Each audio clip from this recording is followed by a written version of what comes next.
I wanted to start off by offering a brief apology for the cynically sensationalist clickbait in the title. This song is not a rebel song. I'm not here to throw shade on either the country or my alma mater, even though God knows I had plenty of issues with both. But rather, I wanted to spend a little time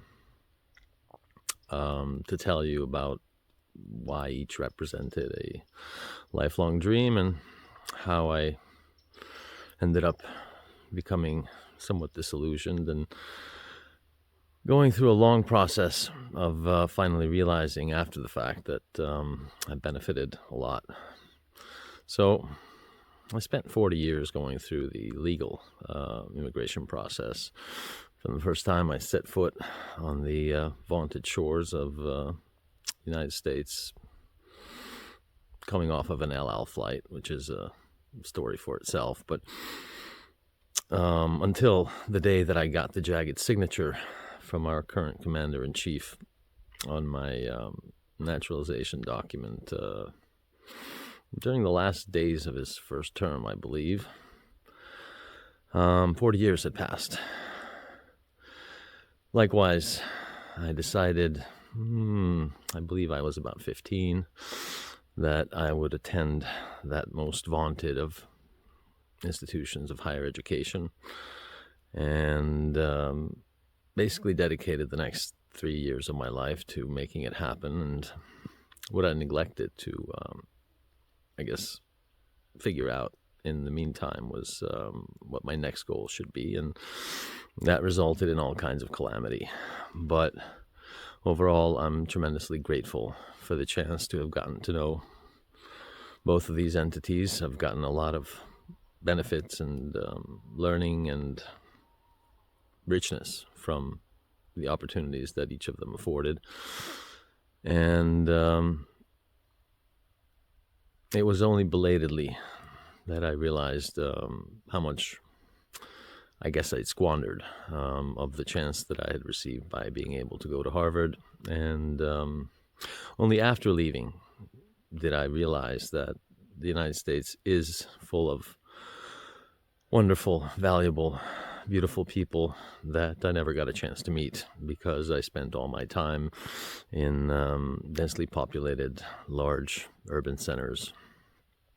Because that was where I was able to find the jobs that were tied to my profession.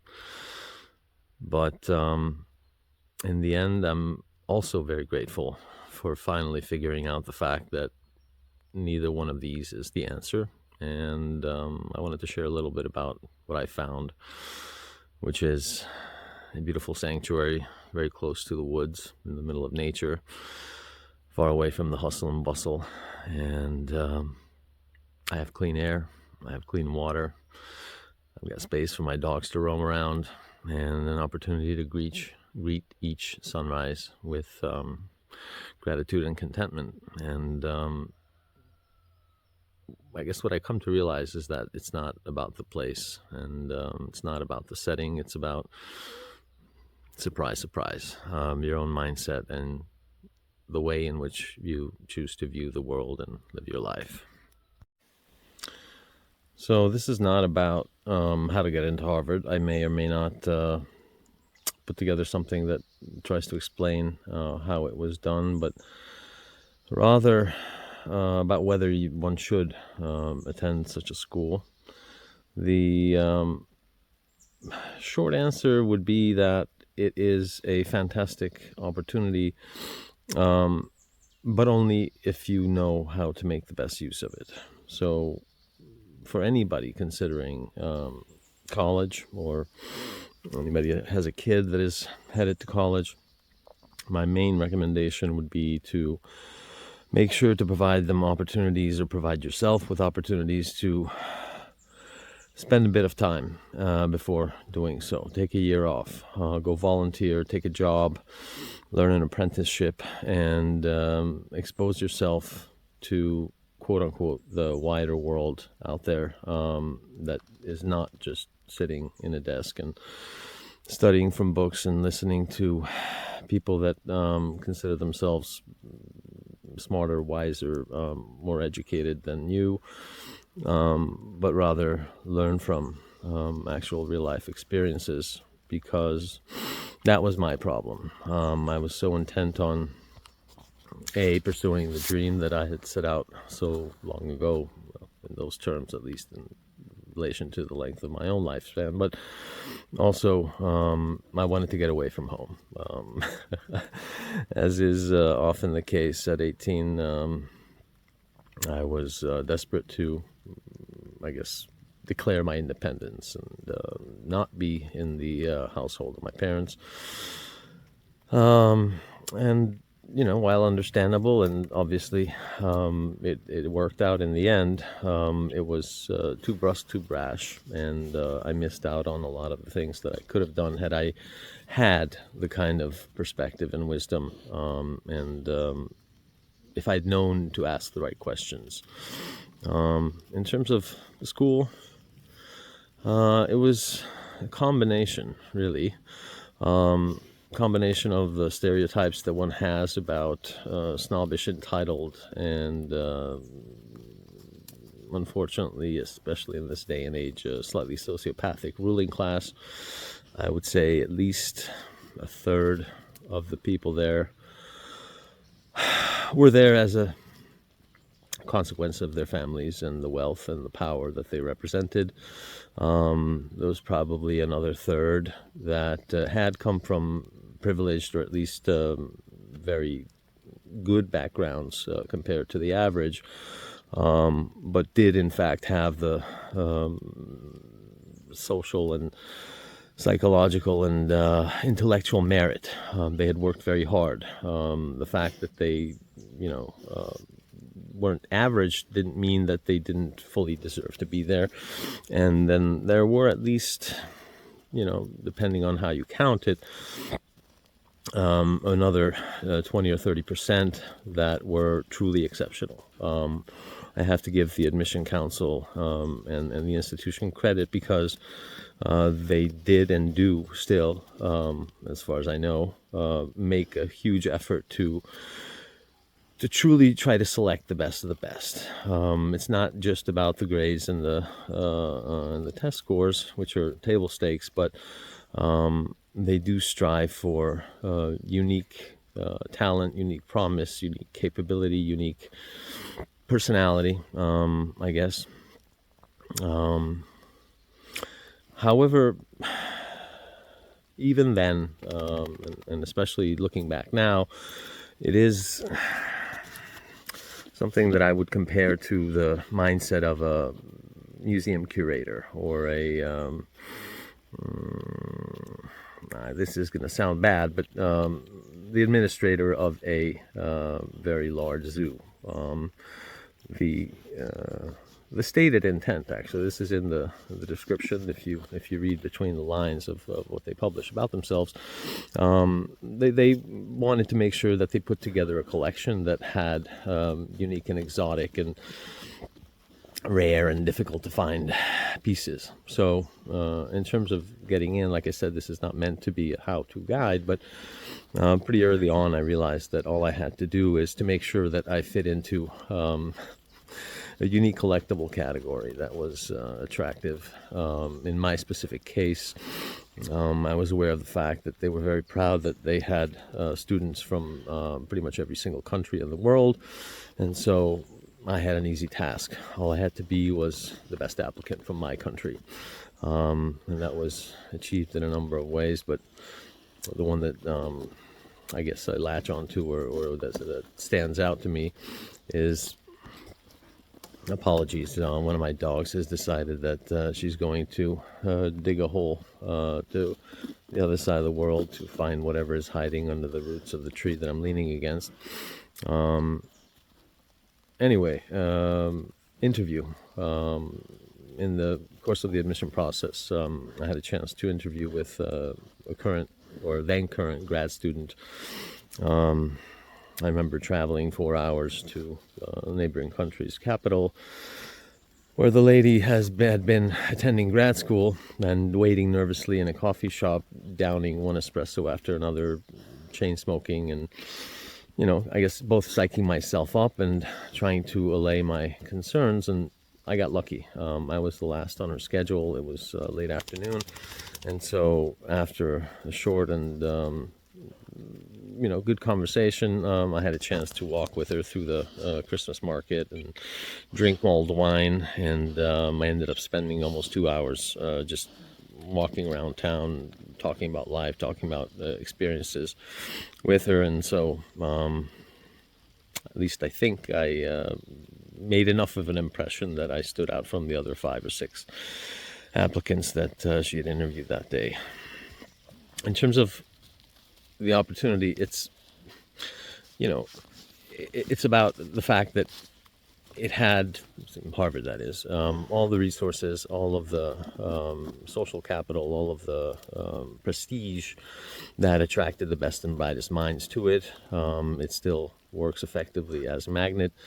Now, the fact that it is one of the, linchpins and tools of keeping the existing status quo going, and the aforementioned prominence of sociopaths and psychopaths that seem to be the rulers of our current societies is still there. But I guess if you go in with a dream, with a specific mission, with an aspiration and some knowledge of where you want to go, it is excellent in terms of being able to provide the opportunities and perspective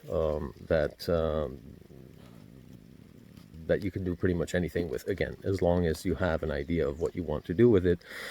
The second largest library in the United States after the Library of Congress, beautiful buildings, and a really, really wide array of learning and research opportunities.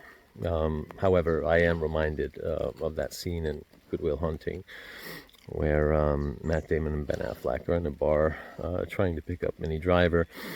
And there's a line about how the conceited and rather shallow grad student dropped $150,000 on an education that he could have gotten with $150 in library late fines.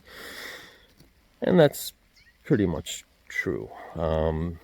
What you miss out is the company of the people that are attracted to the same opportunity, and there are a lot of valuable people there.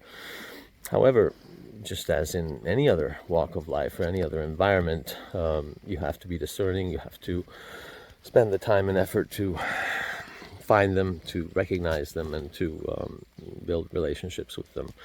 My main problem with the school was the same problem that I had with the country, which is that there's way too much importance attached to superficial things, to surface, to appearance, to packaging, to marketing. I found it extremely difficult, both there at school, but also in the other parts of my life, in the country at large, to forge meaningful, true human connections with people. Because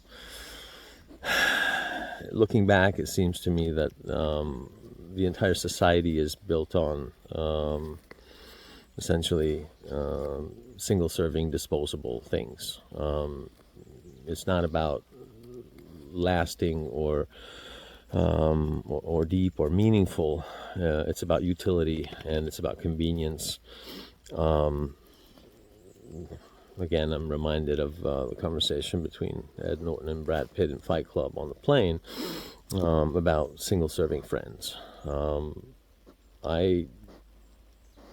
I know that the formative years of one's life, and being a teenager and sort of coming into a personality of one's own, and that whole time period before one steps out into the wider world, is it's a lot easier to make friends. It's a lot easier to forge deep and lasting connections. And I guess college, up until age 22, 25 is, I guess, at least for me it was sort of a cutoff in terms of getting to know and actually connect with people. But nevertheless, I can count on one hand in the 35 years that I spent in the States of people that I had a chance to meet and get to know and build friendships with, that I would call true friends. And 4 out of those 5 were born somewhere else, and were themselves immigrants. That brings up another question that I don't want to stray into, but being third culture, being sort of neither fish nor fowl. I was very small, 4 years old, when I first went to the States and acquired English as opposed to learning English. It had a tremendous effect on, I guess, the way that I thought, the way that my brain was wired at that time. It's very plastic. I would absolutely and unreservedly recommend to anyone that has the opportunity to give this to their children, to create the opportunity for them to be bilingual or trilingual. I was and continue to be amazed and dismayed and, to be fair, somewhat disgusted with my cohort that went to the States and instead of preserving their native tongue, essentially tried to help their kids fit in by speaking broken English to them, and then they act surprised when the children, starting at age 7 or 8, stop answering in their mother tongue, and then by the early teens, basically lose the capability to use the language altogether. I went the other way. I basically invested a lot of effort and energy into making sure that the kids had as much as I could give them of my own native tongue, because every other source in the society and the world around them was pumping out English. They learned English in the kindergarten, at the playground, on the street, in the shops, from TV. Yeah. Okay, I did let them watch some types of TV, and so the only source of the native tongue was from their parents, from the household. That imposes some limits, of course. There's only so much vocabulary that you can teach through children's stories and through talking to them, but nevertheless, I'm convinced that just as for me, it afforded them a huge benefit and a leg up in terms of the richness and the complexity of their thinking. They acquired 2 sets of symbols from the get-go in terms of how to represent and interact with and understand the world, and that, I guess, is a benefit in and of itself. But returning to America, in the early 2000s, it still made sense to want to be there. It was by leaps and bounds a much richer, wealthier, much better off economically, afforded an array of services, benefits, opportunities that were really difficult for me to access, especially where I came from. And so I don't regret for a minute that I wanted to go there and wanted to build a life there. One of the explicit goals in residing there was to give my kids the opportunity to choose, to make up their own minds and decide where they wanted to live, and not have to go through the 40 years of struggle that I went through to be able to be there. And now that they're grown up, and like I said, I invested those 20 years in giving them this choice. I'm of course chagrined to say that all of them, at the moment at least, we'll see what happens later, but all of them want to go back to the States and I guess build their lives there, because they see it as better, superior, more more beneficial to themselves. Like I mentioned earlier, I didn't ever fit in. I didn't ever feel at home. I was never able to get used to the fact that when people say, "How you doing?" they really don't care about the answer. It's not a question. It's not meant to inquire about your physical or mental well-being. It's simply a greeting that means hi, and the expected answer is hi or good morning or how you doing in return, also not expecting any kind of explanation that would actually answer the question in substance. one of the other things that, it's just me, obviously, but housing, buildings, homes in the U.S. are, for the most part, not without exception, but for the most part, are light frame construction, right? You put up a structure of boards that you then cover with plywood and plaster and a drywall, and I don't know, just for some reason that's always irked me. I grew up in a culture, in a society that considered buildings to be immovable. Immobilia, in I think, well, something like that in Latin, meaning permanent, meaning steadfast, meaning something that is meant to and expected to withstand time. And these structures that were called buildings, and even office buildings and malls and whatever else you see in a lot of the United States are, I don't know, I guess in my eyes were always like a bunch of matchsticks and cardboard. They were built for cheapness and convenience and ease of construction. You can pull up a building in a month or less, while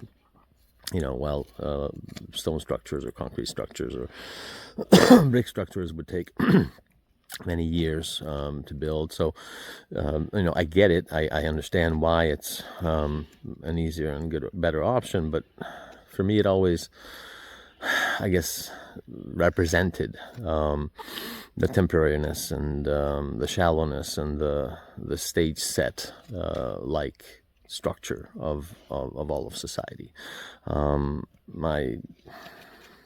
Like I said, I did eventually figure out the fact that I was looking in the wrong place and looking in the wrong way. But while in the moment, and while working through a variety of jobs and trying to fit into neighborhoods and trying to grow roots, I honestly did try. It wasn't that I don't know, I carried a sense of superiority about me. I did make an honest effort to understand the mindset and to, I guess, be more like the people around me, but with some very rare exceptions. And again, there were plenty, thankfully. I wasn't able to do it. I couldn't, I guess, bring my way of thinking around to what seemed to be the prevailing norm there. Like I said, I was too American to be from my home country, and I was too country to be truly American. And I was very disappointed, saddened. I felt a lack of true human connection. But as mentioned, it's all about your mindset and the way that you approach things. And so, in the end, I originally wanted to study cognitive neuroscience. That's the major that I picked up and initiated when in college, and then got burned out and sort of fell between the cracks. When going to school at Harvard, you're expected to maintain a certain level of academic performance. If you get 1D, you're asked to take a semester off, and that's exactly what happened to me. I messed up one of my courses. I believe statistics was the quote-unquote culprit. No, I was the culprit, but anyway, I was asked to take a semester off, and that semester turned into 4 years. And so when I returned, I was out of sync with the rest of my classmates. I was a 23-year-old, trying to, I guess, fit in with a bunch of 18, 19-year-olds. And at that point, I just wanted to get the hell out of there as fast as I could. And so that's what I did. I just finished my degree. And with regards to the country, I made 4 attempts to leave, to move home, to emigrate back, because of this sense of lack and not fitting in. But each time something came up, and circumstances or my own subconscious led me back to the States. So in the end, it took altogether 45 years. Sorry. Yeah. Well, not all of that was spent in the States, but from initial contact to finally being able to break away. It took 45 years. And even now, or especially now, I'm not going to say I will never go back. Never ever is not a phrase that you, or rather that I think anyone should use in the face of the universe, because it's an absolute that, in my experience at least, the universe has a way of turning on its head and proving you wrong. But I do think that there are plenty of places in the country that are just fine. It's a beautiful place. It's an entire continent. You can choose any climate from Arctic to tropical. The entire array and spectrum of humanity is represented there. People kept asking me throughout the years, did I like living in America? And my answer was always, well, it's a country of 300 million people. If you can't find 300 that you can resonate with, that you can connect with, that are to your liking, then the problem is with you and not the country. And that was my diplomatic way of dodging the question, because I felt terrible. I didn't like being there. Again, I could never figure out sort of how to live there in contentment and happiness. But I must stress once again that for all of the failings and problems and inequities and hypocritical and twisted things that exist, it was, in the end, my own choice, or my own, whether conscious or unconscious, set of actions, behaviors, thoughts, and mindsets that prevented me from fitting in. And perhaps it was fate. I guess I kept resisting or trying to rebel against the outcome that always knew, despite myself, that I needed to end up here. But whatever the case, it's like they say, life is an opportunity, and it's what you make of it.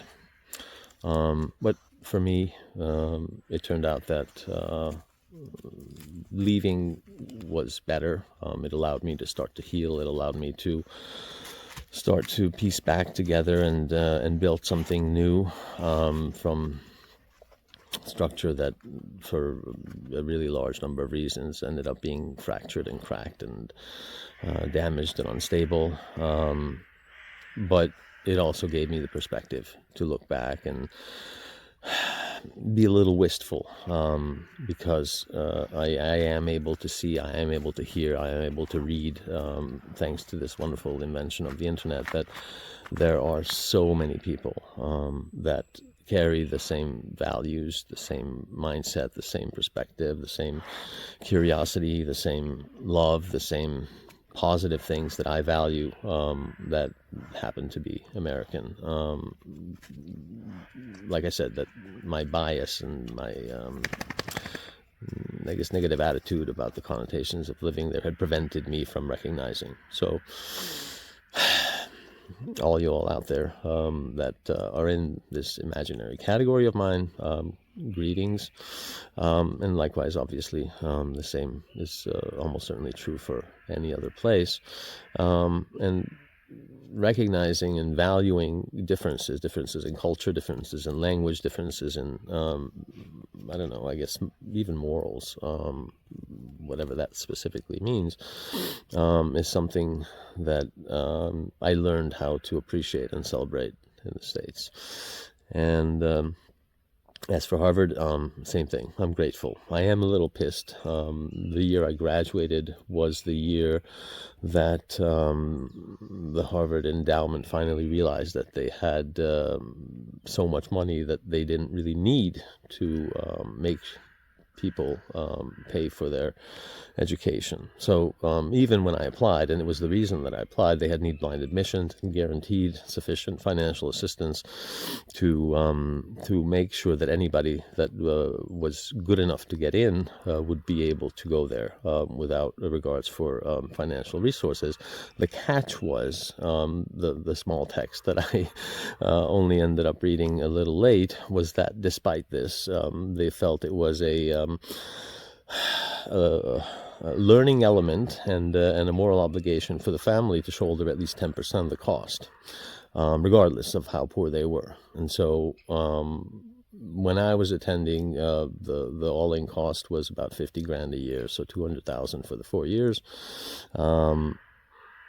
My dad made about 250, 300 bucks a month.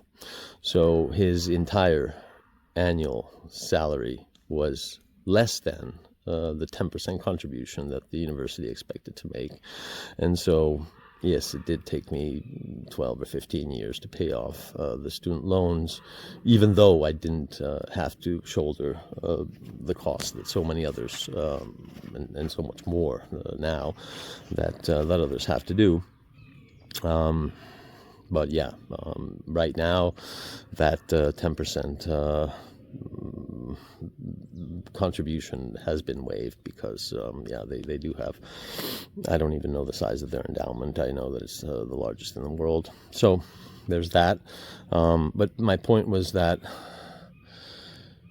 it affords a gateway and a window and an opportunity to learn more about how the world works, and truly does, again, if used wisely, afford the opportunity to glimpse into and to learn and to acquire skills on how to change it for the better. Most choose not to. I was never good at schmoozing and networking. It was also a very good representation of the club that we're not in, and just because you went to the same school and got the same degree, in my experience at least, it doesn't afford you membership. That is something you do in fact have to be born into. I'm not going to spend too much time on that, but that was my overall impression. But still, you don't have to go there. It's not going to make you a better person. It's not going to make you smarter.